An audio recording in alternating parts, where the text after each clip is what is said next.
नमस्कार मित्रांनो, लग्नानंतर होईलच प्रेम या मालिकेच्या येणाऱ्या पुढील भागात आपल्याला खूप मोठा आणि जबरदस्त ट्विस्ट पाहायला मिळणार आहे.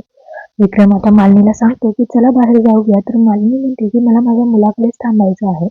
तर विक्रम तिला जबरदस्तीने बाहेर घेऊन जात म्हणतो की त्याची बायको आहे ना इथे. त्यानंतर अखेर बऱ्याच वेळानंतर आता काव्य आणि पार्थला एकत्र वेळ मिळतो.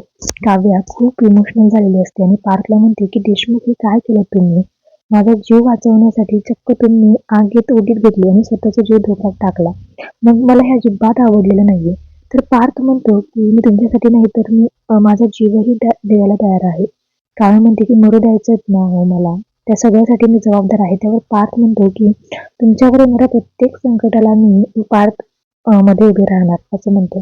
तर काव्य मनातल्या मनात विचार करते की पार्थ माझ्यावर किती प्रेम करतात. पार्थ हसत म्हणतो की तुम्ही हाच विचार करता आणि की माझं तुमच्यावर किती प्रेम आहे. तर काव्य म्हणते की तुम्हाला कसं कळलं? तेव्हा पार्थ म्हणतो की तुम्हाला खूप चांगला ओळखतो मी. फक्त तुम्हीच मला ओळखू शकला नाहीयेत. तर काव्य म्हणते की हे बघा, आता जास्त विचार करू नका आणि तुम्ही आराम करा. नाहीतर मी तुमची पिचकारलेली मांजर तुमच्यावर गाजवेला. तर मित्रांनो, आता खूप छान असा यांच्यामध्ये संवाद चालू असतो.